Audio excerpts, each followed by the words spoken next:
Good morning બાળકો.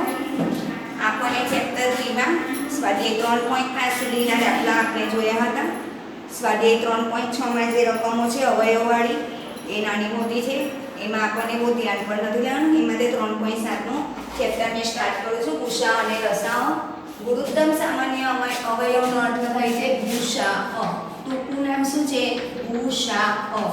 અને બીજું એક આવશે આપણા માટે લઘુત્તમ સામાન્ય અવયવ. એનું ટૂંકું નામ છે લસાઅ. લઘુત્તમ એટલે નાનો અવયવ અને ગુરુત્તમ એટલે મોટો અવયવ. ખાસ યાદ રાખજો શબ્દ, કારણ કે આના વિગતપટ્ટી દાખલા આવશે. એટલે ગુરુત્તમ સામાન્ય ગુરુ એટલે મોટો અને લઘુ એટલે નાનો. આ બે શબ્દ ધ્યાન રાખીને આપણને દાખલા કરવાના રહેશે. અત્યારે ગયા વર્ષે એટલે કે અમે આગળ પણ અવયવના દાખલા તમને સમજાવ્યા, અવયવ પાડવાના, અવિભાજ્ય અવયવ, તે રીતે આપણને આજે ગુરુત્તમ સામાન્ય અવયવના દાખલા એ જ રીતે કરવાના છે. પહેલી સંખ્યા આપેલી છે 18. ગુસાઅ જ્યારે આવે છે એટલે કે ગુરુત્તમ સામાન્ય અવયવ જ્યારે શોધવાના આવે છે ત્યારે તમારે બંનેના અવયવ કેવા પાડવાના રહેશે? અલગ અલગ. જ્યારે ગુસાઅના દાખલા આવે છે તો અવયવ અલગ અલગ લેવાના રહેશે અને લસાઅના દાખલા આવે તો અવયવ ભેગા પાડવાના. એટલે કે આ 18 અને અહીંયા 48. બરાબર? આ રીતે બંનેના અલગ અવયવ કરવાના. હવે તમે જોઈ શકો છો તો 2 નવા 18, 3 ટાલી 9 અને 3 એકા 3. 48 ના અવયવ 24 દુ 48, 12 દુ 24, 2 6 12, 2 ટાલી 6 અને 3 એકા 3. બરાબર છે? આ રીતે ગુસાઅના દાખલા છે કે અવયવ અવિભાજ્ય અવયવ પાડીને અલગ અલગ કરવાના. હવે 18 ના અવયવ તમે લખી શકો છો આ સાઈડના છે કે 2 * 3 * 3. જ્યારે 48 ના અવયવ કેટલા થશે? 2 * 2 * 2 * 3. બંનેમાં જોશો તો 3 અને 3 સરખા છે, આમાં 2 અને 2. બરાબર? હવે આમાં જેટલા બગડા છે એટલા ઉપર નથી, આમાં જે 3 છે તે નીચે રહે. એક એક વાર જ બંને વસ્તુ છે એટલે 2 * 3. એક એક વાર આવ્યું 2 * 3 તો 6. 2 ટાલી 6 એટલે ગુસાઅ કેટલો થયો? 6. આ રીતે આ દાખલો કરવાનો રહેશે. એ જ રીતે તમે 30 અને 42 ના અવયવ પણ પાડો.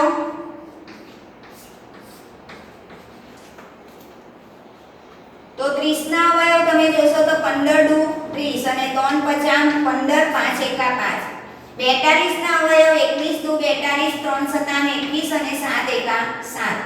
30 ના અવયવ તમે જોવો તો 2 * 3 * 5 અને 42 ના અવયવ જોશો તો 2 * 3 * 7. બંનેમાં સરખું સરખું શું છે? 2 3 અને 3. એટલે ગુસાઅ શું લખાય? 2 * 3 = 6. એટલે જવાબ આવ્યો ગુસાઅનો 6. બરાબર? એ જ રીતે 18 અને 60 ના પણ અવયવ તમે પાડો. 2 નવા 18, 3 ટાલી 9, 3 એકા 3. 30 દુ 60, 15 દુ 30, 3 50 15, 5 એકા 5. હવે 18 ના અવયવ તમે જોવો તો 2 * 3 * 3 ને 60 ના અવયવ 2 * 3 * 2 * 3 * 5. 2 2 3 3.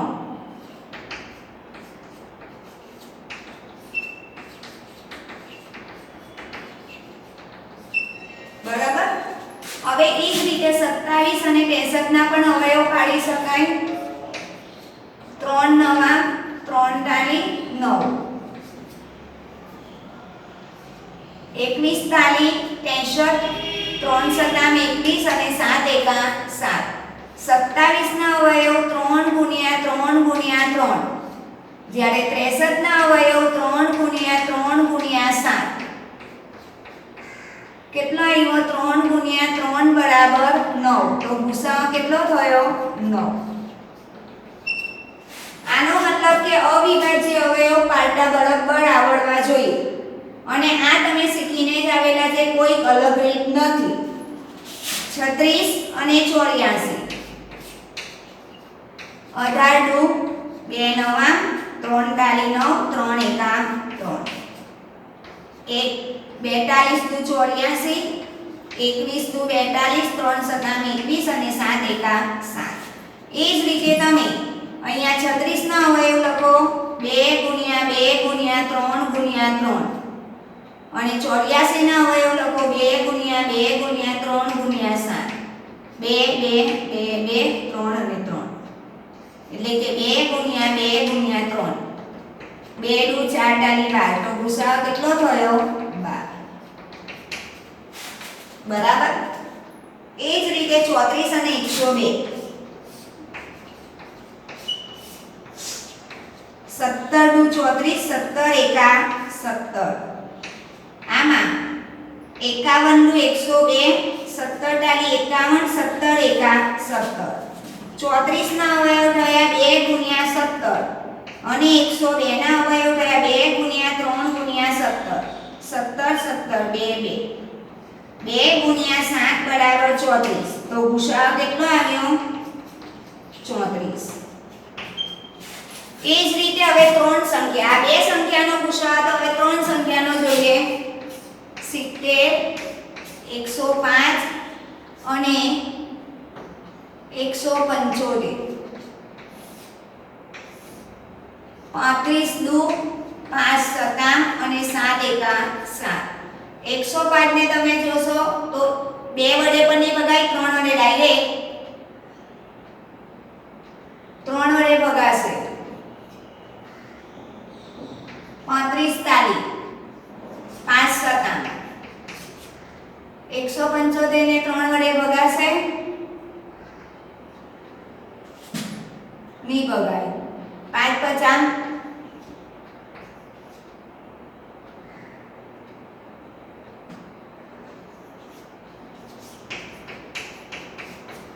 હવે આપણે આ ત્રણે ત્રણના અવયવ જોઈએ.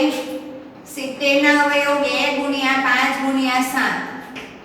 105 ના અવયવ 3 ગુણ્યા 5 ગુણ્યા 7 અને 175 ના અવયવ 5 ગુણ્યા 5 ગુણ્યા 7. 7 7 5 5 બરાબર છે. 5 ગુણ્યા 7 બરાબર 35. એટલે ગુસાઅ કેટલો થયો 35. એ જ રીતે 91 112 અને 49. આમાં 13 સતા 91 13 એકા 13. 112 એટલે 56 દુ 28 દુ 14 દુ 2 સતા અને 7 એકા 7. 7 સત્યા 49 7 એકા 7. તમે અહીંયા 91 નો અવયવ જોશો તો 7 ગુણ્યા 13. 112 ના અવયવ જોશો તો 2 ગુણ્યા 2 ગુણ્યા 2 ગુણ્યા 2 ગુણ્યા 7 અને 49 ના અવયવ જોશો તો 7 ગુણ્યા 7. બંનેમાં સરખું શું છે 7 7 7 એટલે ગુસાઅ કેટલો આવ્યો 7. એ જ રીતે આમાં 18 54 અને 81. 18 ના અવયવ 2 નવા 18 3 ડાલી 9 3 એકા 3. 54 ના 27 દુ 3 નવા 81. 27 તાલી 3 નવા. હવે આપણને 18 ના અવયવ જોઈએ તો 2 ગુણ્યા 3 ગુણ્યા 3. 54 ના અવયવ જોશો તો 2 ગુણ્યા 3 ગુણ્યા 3 ગુણ્યા 3 અને 81 ના અવયવ જોશો 3 ગુણ્યા 3 ગુણ્યા 3 ગુણ્યા 3. બંનેમાં સરખું શું છે 3 3 3 3 3 3 એટલે કે 3 ગુણ્યા 3 બરાબર 9. તો ગુસાઅ કેટલો આવ્યો 9. બરાબર. એ જ રીતે પ્રશ્ન 10 માં પણ ત્રણ સંખ્યા આપેલી છે 12 45 અને 75. તો 12 એટલે 2 6 12 2 ટાલી 6 3 એકા 3. 45 તો 15 ટાલી 45 3 50 15 અને 5 એકા 5. 75 25 તાલી 75 5 50 25 અને 5 એકા 5. 12 ના અવયવ 2 ગુણ્યા 2 ગુણ્યા 3 45 ના અવયવ 3 ગુણ્યા 5 અને 75 ના અવયવ 3 ગુણ્યા 5 ગુણ્યા 5. તમે 3 એ 3 માં જોઈ શકો છો 3 જ આવે છે એટલે આનો ગુસાઅ કેટલો આવ્યો 3. બરાબર છે. આ રીતે આ દાખલો કરવાનો હતો. હવે પ્રશ્ન 2 માં બે ક્રમિક સંખ્યાઓનો કોઈ પણ ક્રમિક સંખ્યા તમારે જાતે ધારી લેવાની. ધારો કે હું 15 અને 16 ધારું છું. હવે એ બેનો તમે ગુસાઅ કાઢો એટલે બંનેના અવયવ અલગ અલગ પાડો 15 ને 16.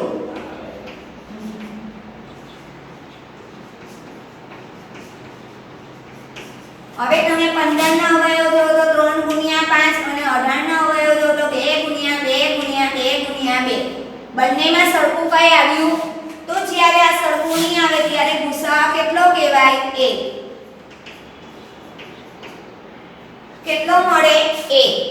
એવી રીતે કોઈ પણ બે ક્રમિક તમે લેવો 13 અને 14 લેવો તો 13 ના અવયવ 13 અને 14 ના અવયવ 2 ગુણ્યા 7 એટલે 2 સતામ 14. તો કોઈ સંખ્યા સરખી આવી ના. એવી રીતે તમે 20 અને 21 પણ લેવો પણ બંનેનો ગુસાઅ એક સરખો એટલે કે એનો ગુસાઅ મળે ના. એનો ગુસાઅ ફક્ત કેટલો મળે? 1. એ જ રીતે બે ક્રમિક એકી સંખ્યા લેવો. ક્રમિક એકી એટલે હવે ધારો કે હું ધારું 3 અને 5. કારણ કે મેં 3 અને 5 કેમ ધાર્યા? બંને એકી છે. 4 વચ્ચે બેકી આવી જાય તો તમે 3 ના અવયવ પાડો તો 3 એકા 3, 5 ના અવયવ પાડો તો 5 એકા 5. એટલે કે 3 ના અવયવ 3 અને 5 ના અવયવ 5. તમે જો બંનેમાં કોઈ સરખી સંખ્યા આવી નથી એટલે આનો ગુસાઅ કેટલો મળે? 1. બરાબર. કોઈ પણ બે ક્રમિક એકીનો પણ ગુસાઅ 1 જ મળે. એ જ રીતે બેકી સંખ્યા હું લઉં છું 4 અને 6. 4 ના અવયવ અને 6 ના અવયવ. બરાબર. બે ક્રમિક બેકી તો 4 ના અવયવ 2 ગુણ્યા 2 અને 6 ના અવયવ 2 ગુણ્યા 3. તો જો આ બંનેનો ગુસાઅ કેટલો આવ્યો? 2. એટલે બે ક્રમિક બેકી સંખ્યાઓનો ગુસાઅ મળી શકે પણ એકી સંખ્યાનો ગુસાઅ મળતો નથી. એ જ રીતે તમે હવે પ્રશ્ન 3 ની જે રકમ છે તે મેં તમને ઉતારી હમણાં બોર્ડ પર ઉતારી નહીં, તમે ચોપડીમાંથી જાતે ઉતારી લેજો.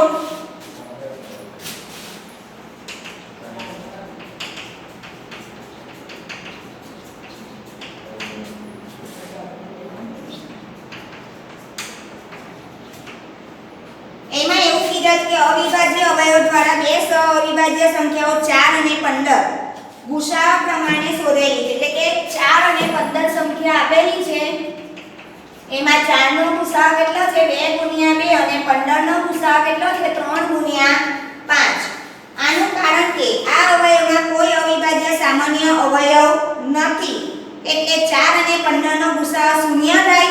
બોલો આમાં કોઈ અવિભાજ્ય સંખ્યા છે આમાં 2 નથી, આમાં 2 નથી, 3 છે પણ 3 નથી અને 5 છે તો 5 નથી. કોઈ અવયવ સરખો નથી તો આનો ગુસાઅ કેટલો મળે? આપણને શૂન્ય ના મળે પણ શું મળે? ગુસાઅ 1 મળે. બરાબર છે. એટલે સાચો ગુસાઅ 1 મળે, શૂન્ય હોઈ ન શકે.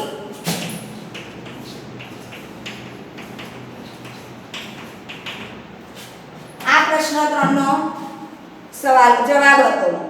હવે સ્વાધ્યાય 3.7 માં વિગત પરથી દાખલા કરવાના છે.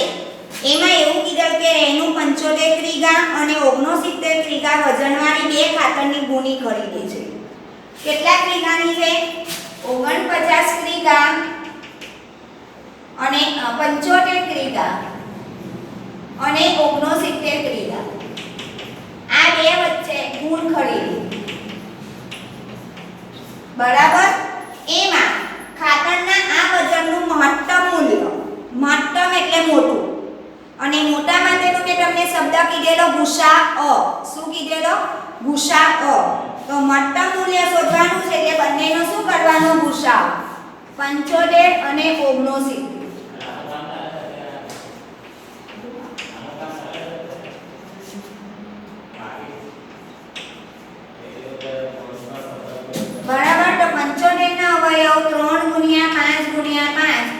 અને 69 ના અવયવ 3 ગુણ્યા 23, તો બંનેનો જવાબ કેટલો આવ્યો? 3. એટલે ગુસાઅ કેટલો આવ્યો? 3. એટલે જવાબ શું લખવાનું? મહત્તમ વજનનું મૂલ્ય 3 ક્રિયા છે. બરાબર? આ રીતે. એ જ રીતે પ્રશ્ન 2 માં 3 છોકરાઓ એક જ જગ્યાએથી એક સાથે પગ ઉપાડી ચાલવાની શરૂઆત કરે છે. એમના પગલાંનું માપ અનુક્રમે 63 સેમી, 70 સેમી અને 77 સેમી. 63, 70 અને 77. આ 3 છોકરાઓનું ચાલવાનું છે. અને લઘુત્તમ અંતર, જો લઘુત્તમ આવ્યો, મેં લઘુત્તમ એટલે શું કીધેલું? નાનું. નાનું એટલે લસાઅ. એટલે આ 3 નો આપણે શું કરવાનું છે? લસાઅ. લસાઅ એટલે આ રીતે 3 સંખ્યાનો સાથે અવયવ પાડવાનો. ગુસાઅ એટલે અલગ અલગ અવયવ પાડવાના, જ્યારે લસાઅ હોય તો એક સાથે અવયવ પાડવાના. તો પહેલા આપણે આમાં 2 વડે ભાગ ચલાવવાનો, 3 વડે, 5 વડે, 7 વડે, પછી જે સંખ્યા આવે તે આધારે. તો તમે 2 ના ઘડિયામાં 63 આવે નહીં આવે એટલે બેઠા મૂકવાના.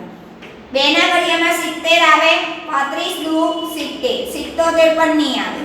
હવે આપણે 3 વડે ભાગ ચલવી જોઈએ અથવા 2 વડે જોઈ લેવો. 2 ના ઘડિયામાં 63 તો આવતા જ નથી, 35 પણ નહીં આવે અને 77 પણ નહીં આવે. આપણે 3 વડે ચલાવીએ તો 21 તાલી 63. 2 ના ઘડિયામાં 3 ના ઘડિયામાં 35 પણ નહીં આવે અને 77 પણ નહીં આવે. 3 ના ઘડિયામાં 21 આવશે, 3 સતામ 21, 35 અને 77. હવે તમે જોશો તો 5 વડે ચલાવીએ, 5 સતામ 35 અને 11. હવે 7 વડે, 7 એકા 7 અને 11 સતા 77. 11 ના અવયવ 11, 11.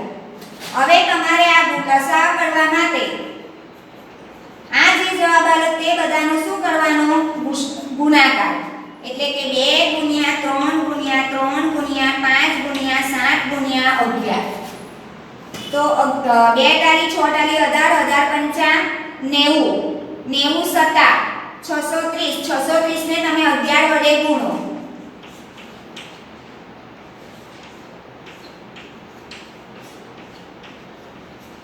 6930 સેમી. બરાબર? એટલે જવાબ શું લખાય? લઘુત્તમ અંતર 6930 સેમી હશે. આગળના દાખલા હું આવતા પાઠમાં સમજાવીશ.